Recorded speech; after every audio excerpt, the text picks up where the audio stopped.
नमस्कार दोस्तों, आज का ये वीडियो बहुत ही इंपॉर्टेंट और जरूरी है आप सभी के लिए। आज के इस वीडियो का टॉपिक है सैलरी वाले नहीं भर सकते हैं ITR 1 फॉर्म। दोस्तों आज सही सुना है आपने, सैलरी वाले यहां पर ITR 1 जो फॉर्म है वो यहां पर नहीं भर पाएंगे। अगर जो भी सैलरीड पर्सन है जिसको यहां पर सैलरी मिलती है, तो नॉर्मली अगर आपको सैलरी मिलती है तो ITR 1 आप फाइल करते हैं।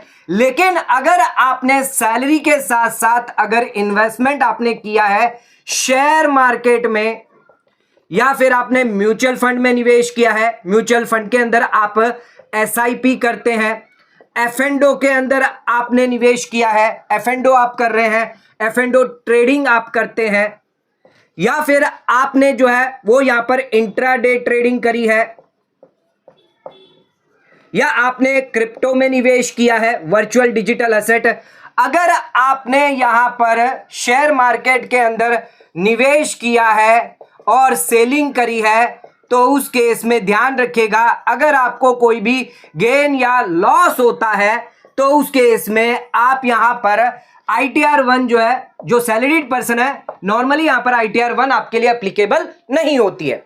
तो उस केस में या तो आपके लिए ITR 2 होगी या फिर आपके लिए ITR 3 और कुछ केस में आपको ITR 4 एप्लीकेबल होगी। अगर आप ITR 1 फाइल करेंगे तो उस केस में आपकी ITR हो जाएगी डिफेक्टिव, और हो सकता है आपको 139(9) के तहत डिफेक्टिव का नोटिस आ सकता है, और जिसके बाद आपको वापस ITR फाइल करनी पड़ सकती है।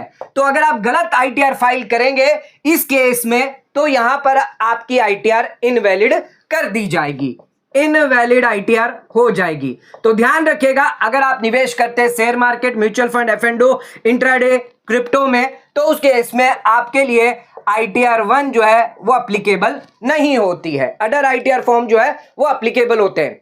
अब यहां पर 3 हम केस देखेंगे, कौन सी ITR आपके लिए एप्लीकेबल होगी। पहला केस, अगर आपको सैलरी इनकम है प्लस आपको यहां पर जो है शॉर्ट टर्म कैपिटल गेन से इनकम हो रहा है। दूसरा केस, अगर आपको सैलरी है प्लस आपको लॉन्ग टर्म कैपिटल गेन जो शेयर्स या म्यूचुअल फंड से, यहां पर भी शेयर्स या म्यूचुअल फंड से आपको इनकम हो रही है। तीसरा देखेंगे, आपकी सैलरी इनकम है प्लस आपने इंट्राडे ट्रेडिंग करी है, या आपने F&O में किया है, या फिर आपने क्रिप्टो यहां पर इन्वेस्टमेंट किया है। तो इस केस में यहां पर आपको कौन सा ITR फॉर्म लगेगा। तो इन तीनों ही केस में कौन सा ITR फॉर्म आपको लगेगा ये जानकारी आपको देने वाले हैं। तो वीडियो बहुत ही इंपॉर्टेंट है, तो वीडियो को एंड तक जरूर देखें। चैनल पर नए तो सब्सक्राइब करें और बेल आइकन पर ऑल नोटिफिकेशन पे क्लिक करें ताकि आपको आने वाले सभी नोटिफिकेशन रिगार्डिंग हमारे वीडियोस रेगुलरली मिलते रहे। आइए स्टार्ट करते अपना आज के वीडियो को बिना किसी देरी के।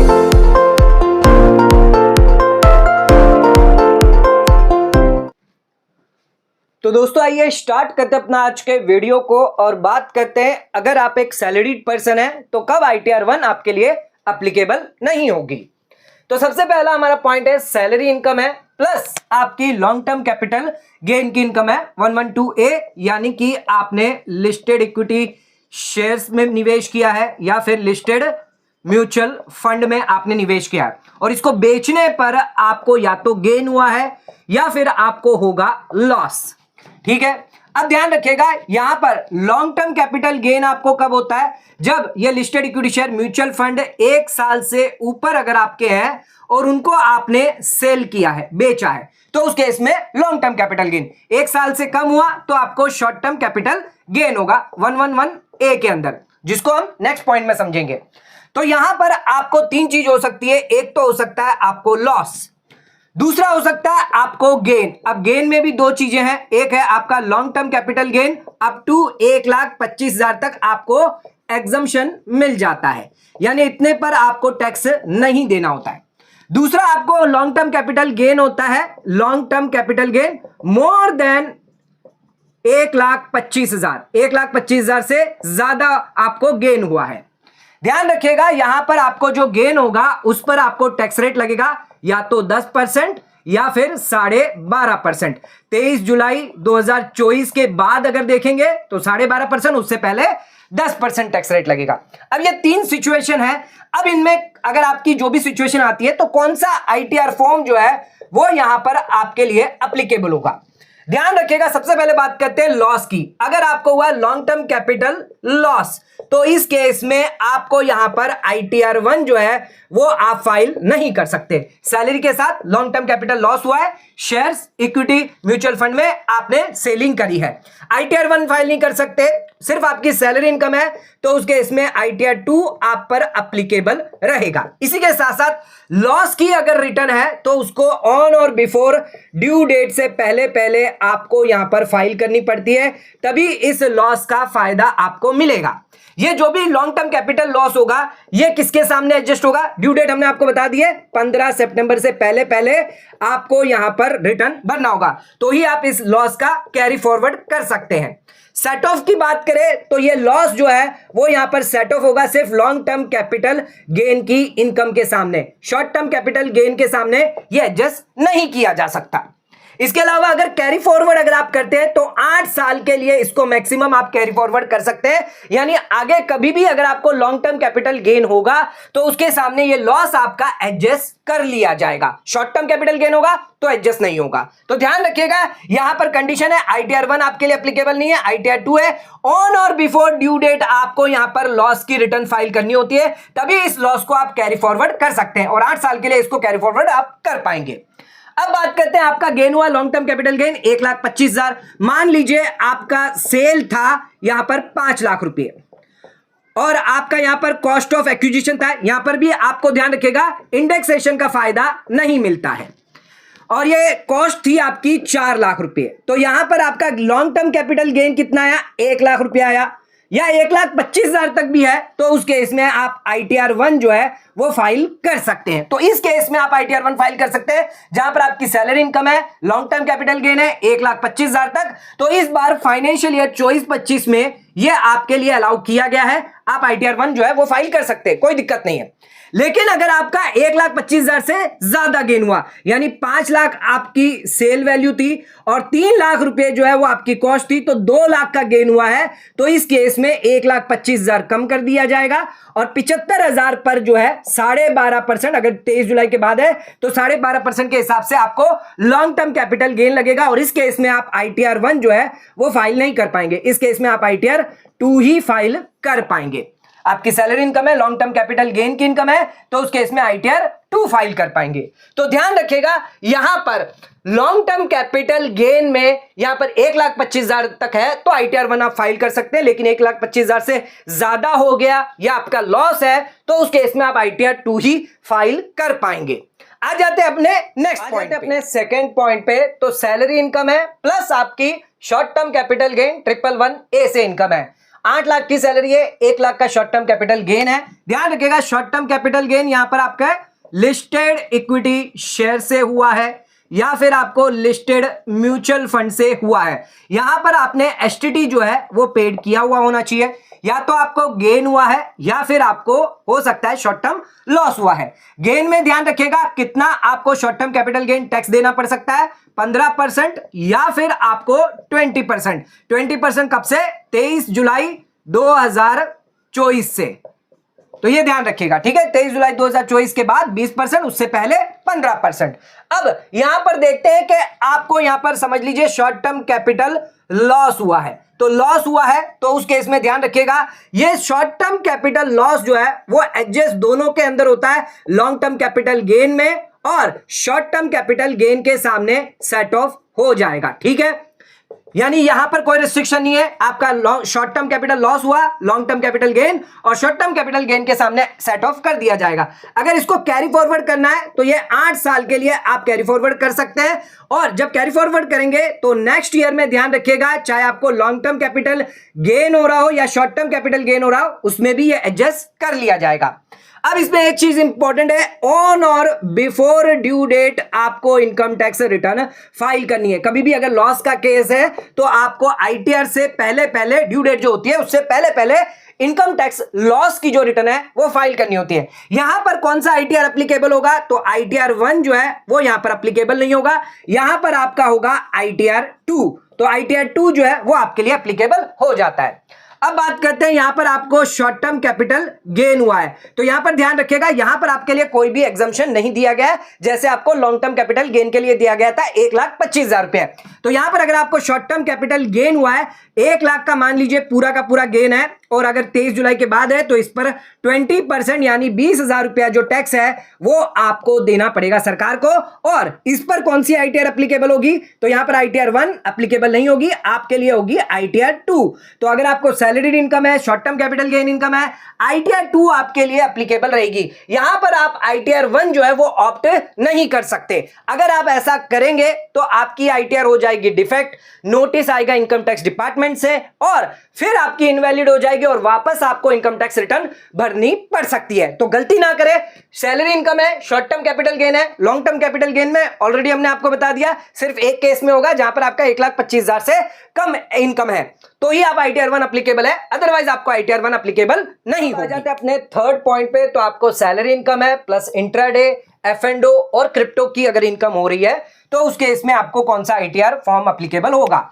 इंट्राडे मतलब आपको स्पेक्युलेटिव बिजनेस इनकम में आता है, तो बिजनेस और पीजीबीबी के हेड में जो है वो आपको यहां पर देखना होगा, ठीक है। एफ&ओ की बात करें तो ये होता है आपका नॉन स्पेक्युलेटिव, यानी एक नॉर्मल बिजनेस ये माना जाता है, ये भी आपके पीजीबीबी के हेड में ही आ जाएगा। और क्रिप्टो की अगर बात करें तो 115 बीबीएच के अंदर 30% फ्लैट आपको टैक्स रेट लग जाता है। अब अगर आपको यहां पर गेन हुआ है तो उस केस में आपको यहां पर जो है बिजनेस में दिखाना है, बिजनेस इनकम दिखानी है, और स्लैब बेसिस पर यहां पर आपको टैक्स लगाया जाएगा।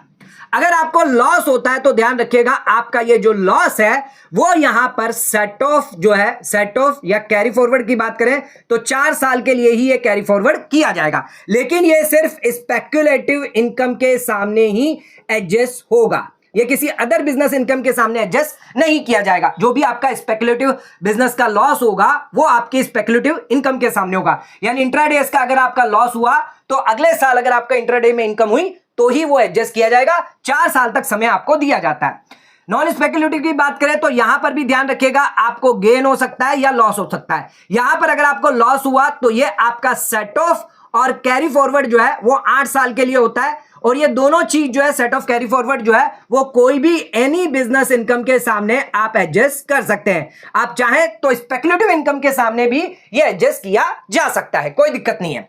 गेन की बात करें तो यहां पर आपको पीजीबीपी में दिखाना है और स्लैब बेसिस पर आपको टैक्स रेट लग जाता है। अब यहां पर ध्यान रखिएगा, स्पेक्युलेटिव और ये नॉन स्पेक्युलेटिव इन दोनों ही केस में, इंट्राडे और एफ&ओ के केस में आईटीआर 1 जो है, अगर आपकी सैलरी इनकम भी है तो आईटीआर 1 एप्लीकेबल नहीं है, ना ही आपके लिए आईटीआर 2 एप्लीकेबल है। यहां पर आपके लिए आईटीआर 3 जो है वो एप्लीकेबल होगी। अगर यहां पर एफ&ओ में आप जो है प्रिजम्पटिव टैक्सेशन चुनते हैं, यानी 6% या फिर आप 8% में जाते हैं, तो उस केस में आईटीआर 4 आपके लिए एप्लीकेबल होगी। ध्यान रखिएगा, आपको profit and loss, books of account, ये सभी चीजें डिटेल जो है आईटीआर 3 अगर आप भर रहे हैं तो ये सारी डिटेल आपको देनी होती है। अगर आप पर ऑडिट अगर एप्लीकेबल है 44AB के अंदर, तो ध्यान रखिएगा आपको यहां पर जो है 1 करोड़ से ज्यादा टर्नओवर है या 10 करोड़ से ज्यादा टर्नओवर है तो उस केस में ऑडिट भी एप्लीकेबल हो सकती है। Profit and loss, books of account, इसकी भी आपको रिपोर्टिंग जो है इनकम टैक्स रिटर्न में करनी पड़ सकती है। अगर आप प्रिजम्पटिव में नहीं, प्रिजम्पटिव में जाएंगे वहां पर तो आपको बुक्स ऑफ अकाउंट मेंटेन करने की जरूरत नहीं है, ना ऑडिट करवाने की जरूरत है। लेकिन अगर आप यहां पर मेंटेन में जाते हैं, ऑडिट करवाते हैं, तो उस केस में ये रिक्वायरमेंट आपको कंप्लाई करनी पड़ती है। अब बात करते हैं क्रिप्टो की, तो क्रिप्टो में ध्यान रखिएगा, अगर क्रिप्टो में आपको लॉस हो रहा है तो ना ही ये लॉस सेट ऑफ किया जाएगा, ना ही इसको आप कैरी फॉरवर्ड करेंगे। फ्लैट 30% आपको टैक्स रेट लगेगा। यहां पर आप आईटीआर 3 फाइल नहीं करेंगे, आपको यहां पर आईटीआर 2 जो है वो आप फाइल कर सकते हैं। अब यहां पर समरी देख लेते हैं, तो यहां पर हमारा पहला केस था salary, long term capital gain कौन से हेड में जाता है, आपके कैपिटल गेन हेड में जाता है। सैलरी और लॉन्ग टर्म कैपिटल गेन जो है वो आपको आईटीआर 2 जो है वो यहां पर फिलअप करना होगा। ध्यान रखिएगा, 1,25,000 के अंदर अगर लॉन्ग टर्म हुआ तो उसके इसमें आईटीआर 1 आपके लिए एप्लीकेबल रहेगा, ठीक है। अब इसमें रेट क्या होगी, 10%, 12.5%, 1,25,000 से ऊपर आपको टैक्सेबल होगा। अगर लॉस आपको हुआ, लॉन्ग टर्म कैपिटल लॉस हुआ, तो लॉन्ग टर्म कैपिटल गेन के सामने एडजस्ट होगा और कैरी फॉरवर्ड 8 साल के लिए होगा। नेक्स्ट हमारा जो था यहां पर salary plus short term capital gain, capital gain के अंदर हम डालेंगे इनकम और यहां पर ITR 2 आपके लिए एप्लीकेबल होगा। 15%, 20% आपको होगा और ये दोनों ही short term capital gain, long term capital gain के सामने लॉस एडजस्ट कर दिया जाएगा। यानी शॉर्ट टर्म कैपिटल लॉस होगा, उसको आप कैरी फॉरवर्ड कर पाएंगे 8 साल पे और दोनों इनकम के सामने एडजस्ट किया जा सकता है। तीसरा हमारा आ जाता है सैलरी F&O इंट्राडे है। ये हो गई आपकी बिजनेस इनकम। ITR 3, ITR 4 आपके लिए एप्लीकेबल है। अगर आप प्रेजेंटिव टैक्सेशन चुनते हैं, स्लैब रेट बेसिस पर आपको टैक्स लगाया जाएगा। स्पेकुलेटिव इनकम है, 4 साल के लिए कैरी फॉरवर्ड कर सकते हैं और स्पेकुलेटिव इनकम के सामने ही एडजस्ट होगा। नॉन स्पेकुलेटिव इनकम है, F&O है, बिजनेस इनकम है, तो बिजनेस इनकम के सामने एडजस्ट हो जाएगा। 8 साल का समय इसमें दिया जाएगा। लास्ट हमारा आ जाता है सैलरी प्लस क्रिप्टो 115BH के अंदर। ITR 2 यहां पर एप्लीकेबल होगा, 30% टैक्स रेट और यहां पर आपको कोई भी लॉस का सेट ऑफ और कैरी फॉरवर्ड नहीं दिया जाएगा। यानी अगर आपको गेन हुआ तो सरकार आपसे 30% टैक्स ले लेगी, लेकिन अगर आपको लॉस हुआ तो अगले साल ना ही इसको आप कैरी फॉरवर्ड कर पाओगे, ना इस साल अगर क्रिप्टो इनकम कहीं पे हुई साथ में तो उसके सामने एडजस्ट भी नहीं कर पाओगे। यानी ये लॉस आपको बियर करना पड़ेगा। तो दोस्तों आज का वीडियो आपको कैसा लगा नीचे कमेंट करके हमें जरूर बताइए। वीडियो पसंद आए तो वीडियो को लाइक शेयर सब्सक्राइब करना ना भूलें। वीडियो को ज्यादा से ज्यादा शेयर करें ताकि और लोगों तक इसकी नॉलेज पहुंच सके। आज का वीडियो खत्म करते हैं, धन्यवाद।